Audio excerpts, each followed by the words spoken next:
Welcome back to Good Morning Oak Crest. Sitting here with Senator Kathy Klausmeier, who brings us some updates. And Senator Klausmeier, before we went to the break, we were talking about just civil safety in regards to the mobile units or mobile cycles that are going, mopeds, right? Called them in my day. I don't know if that, you called it a Vespa, I think. Before, yeah, I mean, there's certain kinds I think that are called a Vespa, which I love. But we do want to ride these vehicles with safety. And then after that, we talked about how some folks in the city are struggling paying their water bills, and how that can have an ultimate consequence to losing their home. Now, what's happening in the community? What's happening in the neighborhood? Well, I think the end of this month we will be having a meeting about the Forge Road closing at that certain point, and also about whether that traffic light will continue being on. So, and that's a whole mixed bag. When you talk, the people that don't want it, we're all at the meeting that they didn't want the closing of the light and Forge Road. They were all at the meeting, and then after that, I kind of took an independent survey of some folks, and they were just saying, "Get rid of the light, get rid of the light." So it's one of those dicey situations. You're trying to make a compromise and make everybody happy, but sometimes that doesn't always work. I could just imagine as a senator how tough that can be. You hear one group say one thing, and you hear another group say another, and so how do you find a middle ground? Well, first of all, the crazy part is the light is in my district. The road closing on the side of Forge Road is in the 7th district, which feeds onto my side of the road. So it's like both sides. But Forge Road is a county road, Bel Air Road is a state road. So I'm working with the folks from the State Highways Administration, as well as the people from the county. So it's a really mixed kind of situation. But what they've done is they have a couple different plans, and they're going to share them. We have a task force, and they're going to share them with the task force and see what we come up with.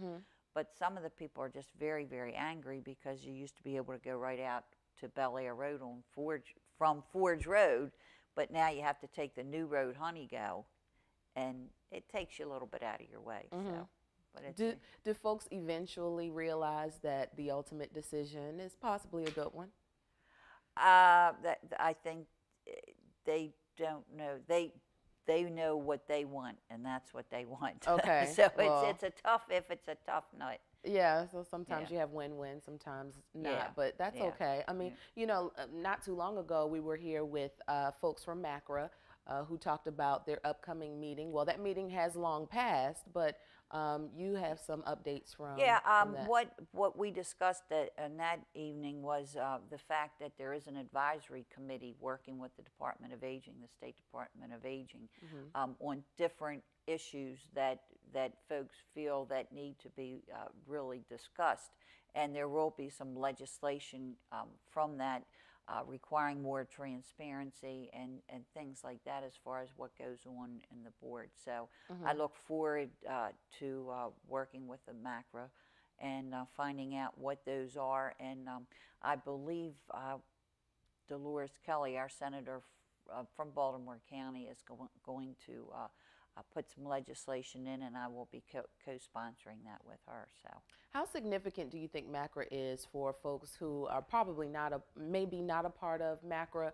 How significant do you think it is for them to join MACRA? I think it's a wonderful group, because then you know what's going on in all the different continuing care communities, and you meet people from different parts of the state, which I think is kind of neat. And you get to meet your legislators. Yes, and we have the wrap up at the end of the year, so you're staying involved. It's always good to be involved. So. Oh yeah. Well, I'm sure we'll hear more about what's happening with MACRA later on. Yes. So that's and God willing, I'll put that legislation in January. I gotta keep prefacing that. Yeah. That's my plan anyway. Okay. Well, anything else happening? I have a community meeting, a Batterbrook community meeting tonight, and what I do, it's almost like a town hall meeting. That they had some true concerns with their builder, and so I get the county officials that can really make things happen, because being a state legislator, I can't really make the county do anything, but I can bring them all together and ask the county to do some of the things. But I think they're going to be widening the road down by Essex Community College, right when you get over the one bridge there. It goes from four lanes to 2 lanes, so they're going to be widening that. Okay. Yeah. Well, when it comes to widening roads, there could be more traffic, but you know, hey, the end result is a wider road. Yeah. Well, the traffic's all there, and these folks, they also want one of those sound barriers. And the funny thing was, last year at this time, I worked with a community that had the sound barrier, and they hated it. Now these people want one.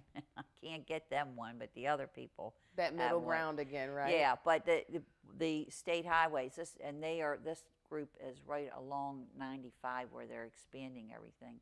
So in a year or so, I guess, when things are calmed down, they're going to do another traffic study. So they may get their sound barriers. All right. Well, if you've just joined us, rather, I'm talking with Senator Kathy Klausmeier, who joins us today. Now, Senator Klausmeier, I had an opportunity to kind of Google you, if you will. You know, it's this term where you could go online and just go to google.com and put anyone's name in. And what came up was that initially on your road to politics, I don't know if you initially wanted to go into politics or be a politician, but you started as a PTA?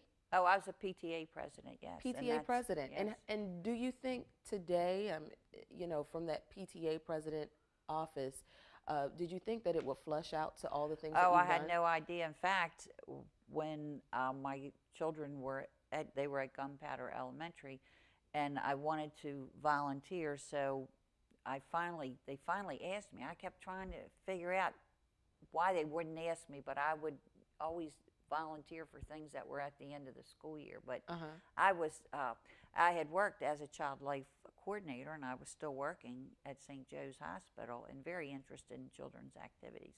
So, but anyway, I started as a computer person, and that's when you had to put the discs in and boot up the computers, and we had 9 computers in the library, and got very involved with that. And then the more you say, the more people are like, yeah, just tell her to do it, you know. And then so it came time to get a new PTA president, so I joined the nominating committee because I didn't want to be PTA president. So finally nobody else would do it, and the PTA president at that time said, I want you to do it. And I finally said, okay. And so was this your first step or leap into leadership? Yeah, because then I said, anybody can sell. We were always selling Sally Foster gift wrap. And I said, okay, I can do that. So 2 weeks into that, after I got to be PTA president, the principal called and said, you have to go over to Greenwood, Baltimore County's headquarters, and tell why we need a new school. I said, I can't do that. She goes, you have to. You're the PTA president. So I went over and explained that our school had 9 trailers, way too many to handle the plumbing facilities at the school. By Friday afternoon, that whole wing of that school smelled so bad because it just couldn't take all those extra kids.